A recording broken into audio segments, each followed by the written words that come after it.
Why do you do this to me? Hi, I'm Kate and welcome to my channel. So here's a question for my eyeshadow palette enthusiasts out there. Have you ever seen a palette, thought it was beautiful, in the end passed on it, and then months later, years later, you're still thinking about it? No? Just me?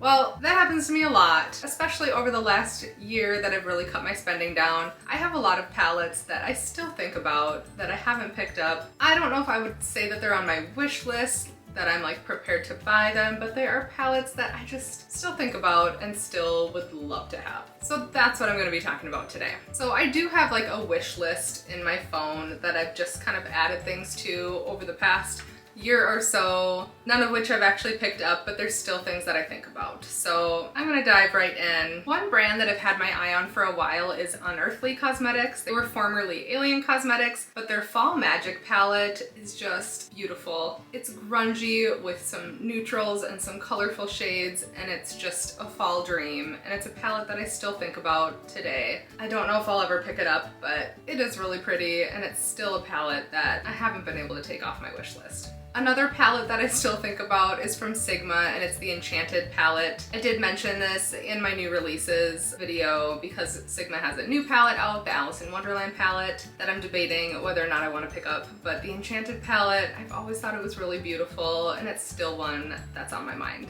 Next, from Glaminatrix Cosmetics, and I'm actually wearing a Glaminatrix palette today. This is the Silent Night palette. Obsessed, it's beautiful. But the You Beauty palette, I almost picked it up when it came out. I ended up passing on it, and it's still something I kind of regret because it is beautiful. Just some of the really pretty iridescent shades. I don't know, it's so pretty. I have a couple other Glaminatrix palettes now, but that one is still one that I think about. From It's Belle, the Break the Rules palette. It was their first palette, beautiful. I still kind of wish I had grabbed it. I do have the Flare Collection palette, and I have a few of their little single sparkly things, but the Break the Rules palette, I still think about it. It's so pretty. A lot of creators did really beautiful looks with this palette. However, I know with my singles collection now, it's probably not something that I need, and I could probably somewhat replicate it with shadows that I have, but it's pretty. Shroud Cosmetics. Now I have all of their palettes except for this one, and I looked at it when it first came out and I felt like I didn't need it, and I know I don't need it, but I do have some regret for not picking it up. And it's the Creepy Cute 2,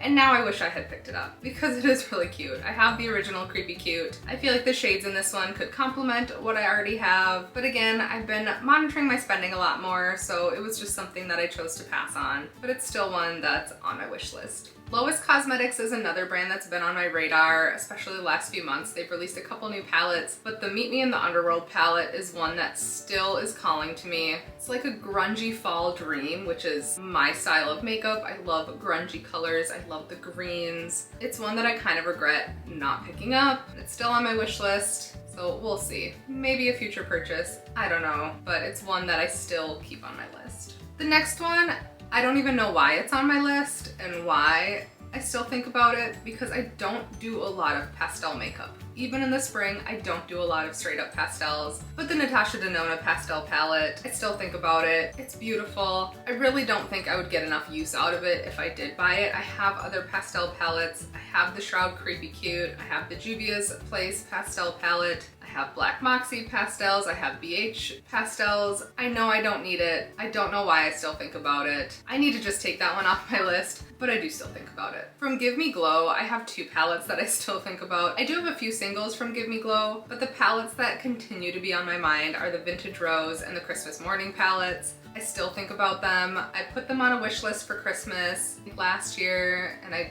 think they went out of stock really quick after they were restocked, which tends to be a trend with these two palettes. They are really beautiful, still on my list, and they'll stay on my list.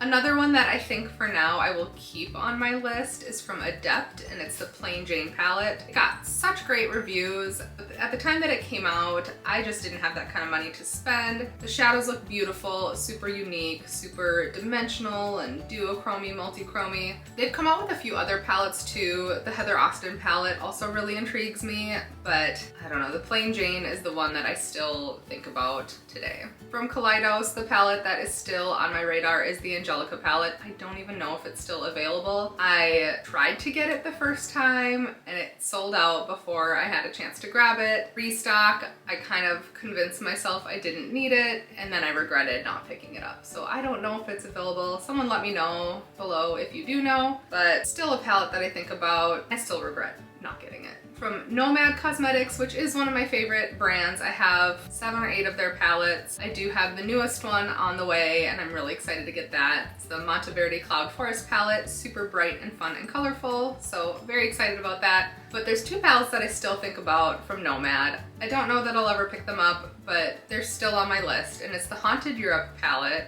which again, kind of those deep grungy feels, love it. And then on the opposite end of the spectrum, the Cartagena palette. Bright oranges, pinks, and yellows. Colors that when it came out, I wasn't doing anything like that, whereas now I do a lot more warm tones and a lot brighter. So, I don't know, it's still something that I kind of wish that I had grabbed, but that's okay. Can't get them all, but those 2 are still definitely on my radar. From Midas Cosmetics, I still think about the collab with the Basic Bee. Super beautiful, bright, colorful palette. I did try to kind of dupe it with shadows in my collection, and I really enjoyed the color story. So part of me kind of wishes I had grabbed it. Midas is a fairly affordable brand, but I did not. And the last palette that is still on my list today is from a couple years ago. It is from Melt. It is the Smoke Sessions palette. Now I love green eyeshadow. It's probably the color I go for most often, but at the time that this came out, I was not doing greens. Like, green was not my thing, so I had no interest in this palette. And now, like, I know I would get a lot of use out of it.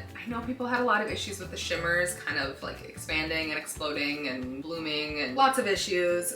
So it's probably good that I didn't grab it, but I love the color story. It looks really beautiful. I love Melt shadows, so that is still like a little bit of a regret, but now I have a lot of greens in my collection and I could probably pretty much dupe it with what I have, so probably not something I'll be picking up. So those are a bunch of palettes that are still on my radar months, years after they were released. If you have any similar palettes that you just can't stop thinking about, let me know below. I would love to hear, like, whether it's a regret that you didn't buy it or something that you don't plan on buying but you still think about it. Like, please let me know that I'm not the only one that does this. But thank you so much for watching, and I'll see you soon.